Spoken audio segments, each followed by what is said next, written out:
یہاں ایک ایسی دکان ہے جس میں کوئی دکاندار نہیں ہوتا. اس میں کوئی شخص مال لا کر بھی نہیں رکھتا بلکہ وہ خود بخود آ جاتا ہے. اس دکان کی کوئی حفاظت بھی نہیں کرتا لیکن یہ ہر قسم کی چوری اور ڈاکے سے محفوظ رہتی ہے. یہی نہیں بلکہ اس دکان پر بکنے والی اشیاء جس فیکٹری میں تیار ہوتی ہیں اس میں بھی کوئی کام کرنے والا نہیں ہے. خود ہی ساری مشینیں چل رہی ہیں اور طرح طرح کی چیزیں ان میں سے نکل رہی ہیں. اور تو اور ان مشینوں کی کوئی رکھوالی بھی نہیں کرتا، حتیٰ کہ اس پوری فیکٹری کا کوئی مالک تک نہیں ہے. میری بات تو خیر چھوڑیں، لیکن اگر یہ بات آپ کو دنیا کا بڑے سے بڑا فلسفی یا دنیا کی تمام یونیورسٹیز کے پروفیسرز مل کر بھی کہیں تو کیا آپ ان کا یقین کر لیں گے؟ یا آپ کا خیال یہ ہوگا کہ ان سب کا دماغ چل گیا ہے؟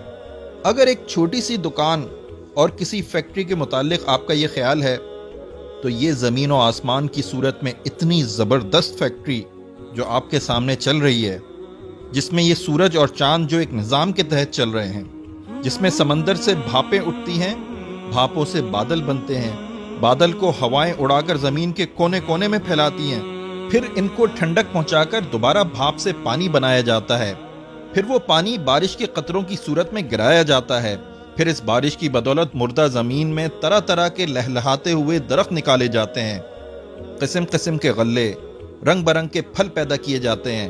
اس فیکٹری کے متعلق آپ کیسے مان سکتے ہیں کہ یہ سب کچھ کسی بنانے والے کے بغیر خود ہی بن گیا ہے اور کسی چلانے والے کے بغیر خود ہی چل رہا ہے؟ آدمی کا جسم جن اجزاء سے بنا ہے ان میں آئرن، کیلشیم، پوٹیشیم، فاسفورس اور اس طرح کی کئی اور چیزیں ہیں. یہ چیزیں جس پروپورشن میں ہمارے جسم میں موجود ہوتی ہیں اتنی ہی مقدار میں ان چیزوں کو جمع کر لیں اور جس طرح جی چاہے انہیں ملا لیں، آدمی کسی ترکیب سے نہ بنے گا. پھر یہ کیسے مانا جا سکتا ہے کہ ان بے جان چیزوں سے مل کر دیکھتا، بولتا، سنتا، چلتا پھرتا انسان بغیر کسی بنانے والے کے بن گیا؟ ماں کے پیٹ کی ایک چھوٹی سی فیکٹری میں کس طرح یہ انسان تیار ہوتا ہے؟ وہاں اسے ماں کے خون سے ہی غذا ملتی ہے، لیکن ماں کی حکمت کا اس میں کوئی دخل نہیں. وہیں اس آئرن، کیلشیم، پوٹیشیم اور فاسفورس وغیرہ کی ایک خاص مقدار جمع ہو کر گوشت کا ایک لوتھڑا بنتی ہے. پھر جہاں آنکھیں بننی چاہیے وہیں آنکھیں بنتی ہیں، جہاں کان بننے چاہیے وہیں کان بنتے ہیں، جہاں دماغ بننا چاہیے وہیں دماغ بنتا ہے، اور جہاں دل بننا چاہیے وہاں دل بنتا ہے.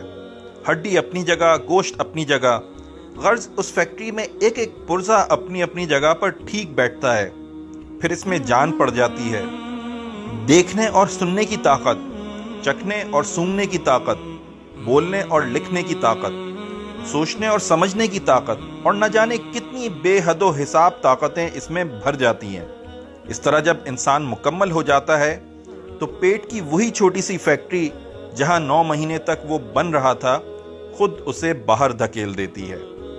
اس فیکٹری سے ایک ہی طریقے پر لاکھوں انسان روز بن کر نکل رہے ہیں، مگر ہر ایک کا نمونہ جدا ہے، شکل اور رنگ جدا، آواز، قوتیں اور قابلیتیں جدا، طبیعتیں اور خیالات جدا، اخلاق اور صفات جدا.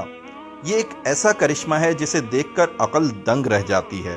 اس کرشمے کو دیکھ کر جو شخص بھی کہتا ہے کہ یہ کام کسی زبردست حکمت، زبردست قدرت، زبردست علم اور بے نظیر کمالات والے اللہ کے بغیر ہو رہا ہے یا ہو سکتا ہے، یقیناً اس کا دماغ درست نہیں. اس کو عقل مند سمجھنا عقل کی توہین ہے.